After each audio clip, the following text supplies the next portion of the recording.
सभी विद्यार्थियों नमस्कार। ईपीएफओ का इंग्लिश का हम प्रैक्टिस सेट एक देखेंगे 20 क्वेश्चंस में। तो चलिए स्टार्ट करते हैं अपने ईपीएफओ के इंग्लिश के 20 क्वेश्चंस। पहला सेंटेंस है आपका, a truly respectable old man is ripe person. Ripe person, ripe person कैसा पर्सन है? राइप पर्सन से तो आ रहा है अर्थ आराम से, ठीक है। राइप माने पका हुआ है, तो उसका मतलब क्या है? आपको सिनोनिम बताना है। पहले तो हम ये बता दें, सबके आपको सेम मीनिंग बताना है। तो राइप पर्सन कैसा पर्सन होगा? सीनियर होगा कि मेच्योर होगा कि परफेक्ट होगा कि सीजनड होगा, ठीक। तो राइट पर्सन जो मेच्योर हो जाता है उसके लिए प्रयोग होता है, ठीक। मेच्योर के लिए, सीनियर और परफेक्ट के लिए प्रयोग नहीं होगा। थोड़ा कंफ्यूज कर सकते हैं आपको राइप में। तो राइप पर्सन मतलब मेच्योर पर्सन, ठीक। अगला आपको रिपल्स्ड का सेम मीनिंग बताना है। रिपल्स्ड, ठीक। रिपल्स्ड मीनिंग मतलब क्या होता है? तो इसका होगा आपका 4 नंबर। रिपेल्ड, रिपल्स का मतलब बाहर फेंक देना, लौटा देना, ठीक, ये होता है रिपेल्ड, दूर भगाने वाला। मॉस्किटो रिपेलेंट होता है, एक वर्ड आपने सुना होगा, मच्छर को दूर, रिपेलेंट,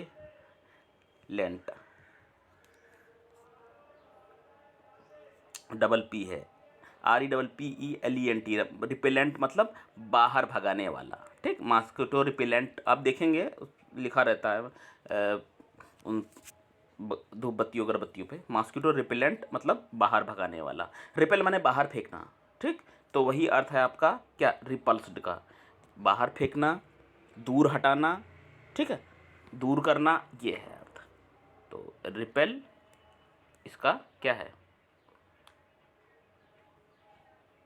रिपेल्ड है, इसका सेम मीनिंग रिपल्स्ड भी बोलते हैं, रिपल्स्ड, ठीक। रिपल्स्ड, तो याद कराने के लिए हमने इतना बताया आपको, रिपेलेंट और रिपल्स्ड बाहर फेंक देना, ठीक। अगला देखिए, शब्द याद करने किसी तरह से याद हो, समझ में आए। Masked, C definitely masked her feelings.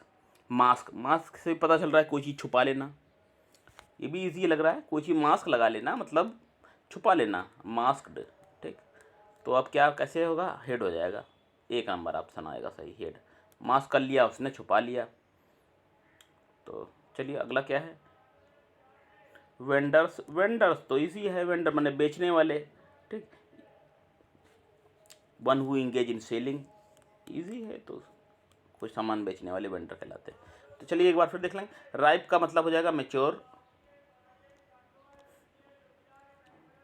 ठीक है। ये रिपल्स का रिपेलेंट बताया 4 नंबर, मास्क का बताया हेड, और वेंडर का बताया आपको सेलिंग। देखिए फिलर है, नेक्स्ट आपको फिल करना है। यहाँ पर राइट वर्ड कौन सा होगा, ठीक। सेंटेंस को पढ़िए और बताइए कौन सा भरेंगे। पनिश भरे, एब्सॉल्व भरे, रिलीज भरे कि इग्नोर भरें। पढ़ने से पहले वाक्य पढ़ेंगे। In the face of overwhelming mass of evidence against him we can not him of the crime. क्या अर्थ होगा? ऐसी भारी भीड़, ऐसे लोगों की भारी भीड़, समूह जो सब सबूत उसके खिलाफ है, ठीक है, उसके साथ नहीं उसके खिलाफ हैं। तो वी कैन नॉट, हम नहीं कर सकते, ऑफ हिम क्राइम, हम उसको क्राइम से क्या नहीं कर सकते? जब सारे सबूत उसके खिलाफ हैं तो हम उसको पाप से मुक्त नहीं कर सकते, कोई अपराध से मुक्त नहीं कर सकते। एब्सॉल्व का मतलब होता है कि किसी अपराध से, पाप से मुक्त होना, मुक्त करना, ठीक। एब्सॉल्व होता है, नोट कर लीजिएगा ना मालूम हो आपको, 5 नंबर का, ठीक। एब्सॉल्व होगा, इसमें भरेंगे हम। देखिए अगले में क्या भरेंगे? I hope that the rain will for our picnic tomorrow. हमको उम्मीद है कि वर्षा जो है वो क्या होगी अपने हमारे पिकनिक टुमारो के लिए, क्या होगा? देखिए इसमें आपका कीप ऑफ होगा। कीप ऑफ का क्या अर्थ होता है? एवॉइड टचिंग, मतलब नहीं होगी, एवॉइड टचिंग, एवॉइड इसको लिख लीजिए शायद, एवॉइड टचिंग। गिरने से बचना मतलब नहीं होगी, ठीक है। कोई चीज़ होते हुए तो होते होते भी ना होना, ऐसे समझिए। कीप ऑफ, दूर रहना, दूर रहेगी, ठीक है। हम समझते हैं कि जो बरसात है वो दूर रहेगी, मतलब बरसात नहीं होगी, ठीक। Keep of. साथ में स्टे आउट का देख लीजिए, स्टे आउट का मतलब होता है, थोड़ा सा और देख लीजिए इसमें। कीप ऑफ तो आपको पता चल गया, और भी आपको बता दें, ठीक। तो कीप ऑफ हमने आपको बताया ना कि होते होते बचे रहना, जाना ना होना, दूर रहना, ये अर्थ है कीप ऑफ के। और अगला है पुट ऑफ का मतलब होता है पोस्टपोन हो जाना। देखिए आते हैं ना, फ्रेजल वर्ब भरने को आते हैं, तो मालूम है आपको, अच्छी बात है, नहीं तो देख लीजिए पोस्टपोन। पुट ऑफ का मतलब होता है पोस्टपोन, कोई चीज़ स्थगित हो जाना, पोस्टपोन हो जाना, पोस्टपोन होना, ठीक। पोस्टपोन हो गया ये आपका।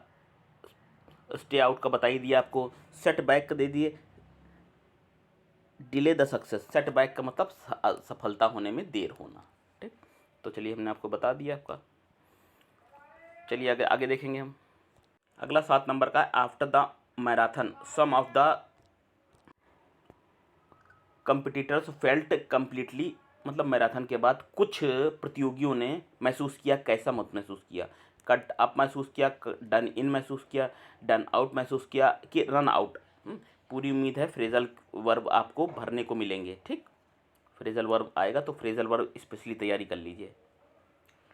तो क्या बताया हमने, क्या मिलेगा,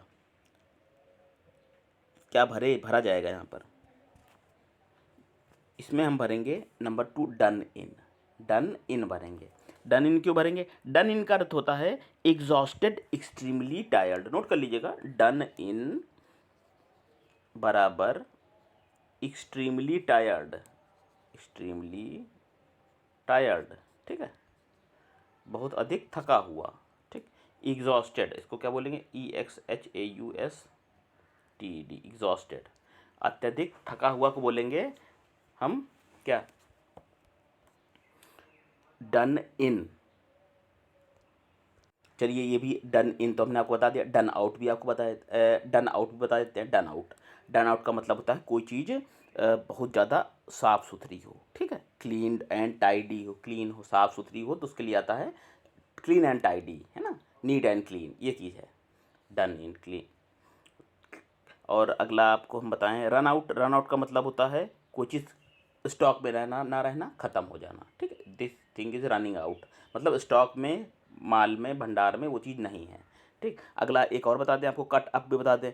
कट अप का मतलब होता है बहुत ज़्यादा दुखी, ठीक है, बहुत ज़्यादा आजकल कट अप है, मतलब डिप्रेस्ड है, दुखी है, हाँ, ठीक, इस तरह से होता है, अनहैप्पी है।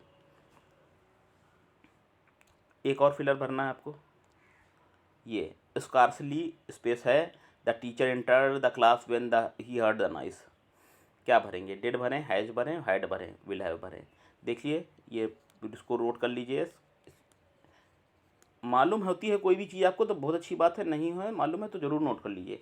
देखिए स्कार्सली और हार्डली दो वर्ड ऐसे हैं, ये निगेटिव के वर्ड हैं, ठीक है। मुश्किल से ही या ना के बराबर, इनका क्या मतलब होता है, मुश्किल से ही अथवा नहीं के बराबर, ठीक।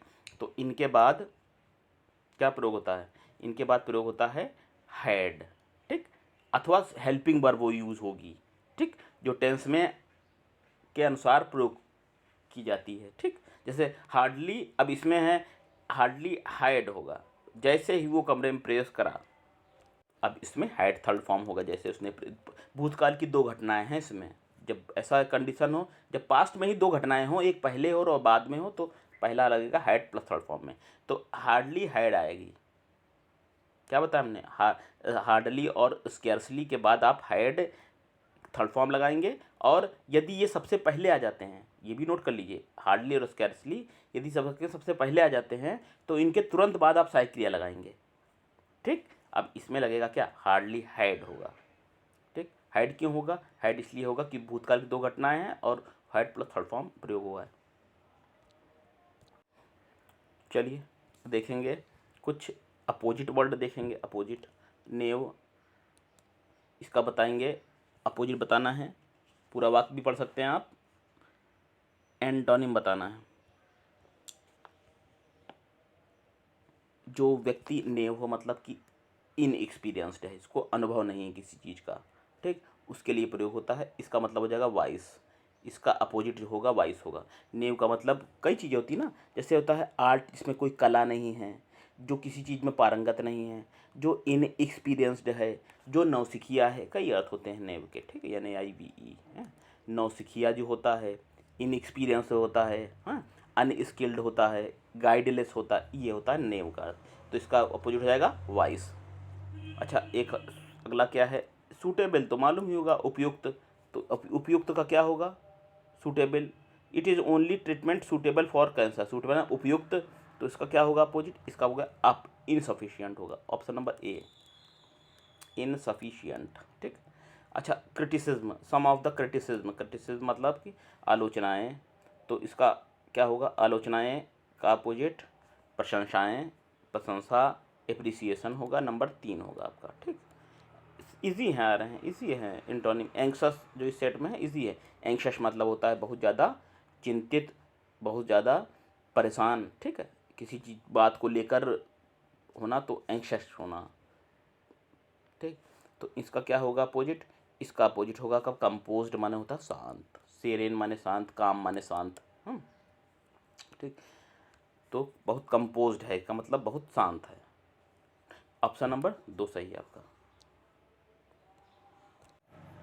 चलिए कुछ वाक्य देखेंगे हम इरर वाले, इरर वाले, थोड़ा छोटा दिख रहा होगा आपको। The letter has been written, ठीक है, आई इंसिस्टेड ऑन, ठीक है, लेटर लिखा गया है, मैंने जिद किया, it being sent at once. देखिए, it be I insisted on it being sent, तो अब इसको, इस वाक्य को आप ऐसे लिखेंगे, इरर जानते कहाँ है, इरर आपकी इस पार्ट में है। तो क्योंकि इंसिस्ट ऑन के बाद आप क्या है, जब इंसिस्ट ऑन आया है तो उसमें वर्ब में आईएनजी लगाइए, वर्ब में आईएनजी, यानी ये वाक्य कैसे बनेगा, the letter has been written, I insisted on sending it at once, क्या होगा, सेंडिंग इट एट वंस, ये सही होगा। तो किस पार्ट में, नंबर 3 पार्ट में एरर है। चलिए अगला देखें, 14 नंबर,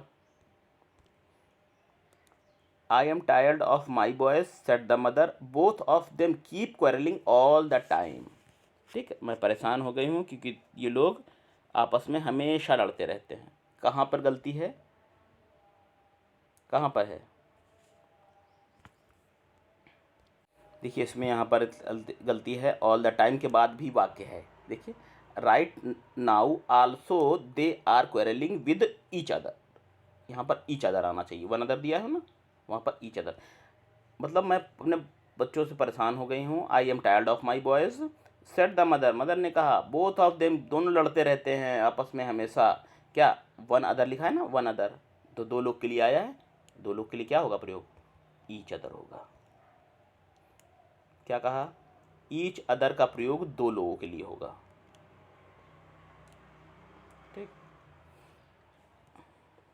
अगला, ये इसमें 30 नंबर देखे, शेरली वांट्स टू नो, ठीक है, इसमें कोई गलती नहीं है, शेरली जानना चाहती है, वेदर यू आर गोइंग, कि आप जा रहे हैं, ठीक है, टू दिल्ली टुडे नाइट, आज, इसमें एरर है, दिल्ली को आज रात को, क्या गलती है, to Delhi today, today night, today night नहीं होता, अगर आपको कहना है आज रात को, तो आज रात के लिए होता है टू नाइट, टुडे नाइट नहीं होता, ये टू नाइट का मतलब होता है, इसका मतलब होता है आज रात को, ये शो देखिए आज रात को, ठीक। तो टू नाइट का मतलब आज रात को होता है, टुडे नाइट नहीं होगा। अगला देखेंगे, 16 नंबर, 16 नंबर क्या है, the visitors to be to the Jew are requested in the interest of all concerned not to carry sticks, stones or food inside and not to tease animals। देखिए एक instruction है, फिर से ध्यान करिए, the visitors to the zoo are requested,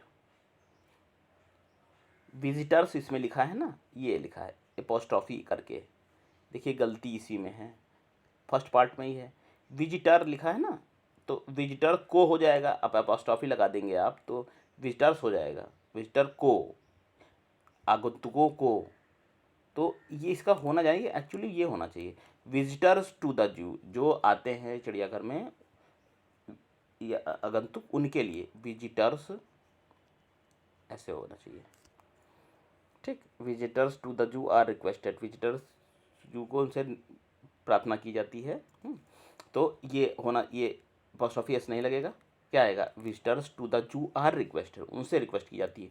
तो इस तरह से इसमें किस पार्ट में गलती है, ए में।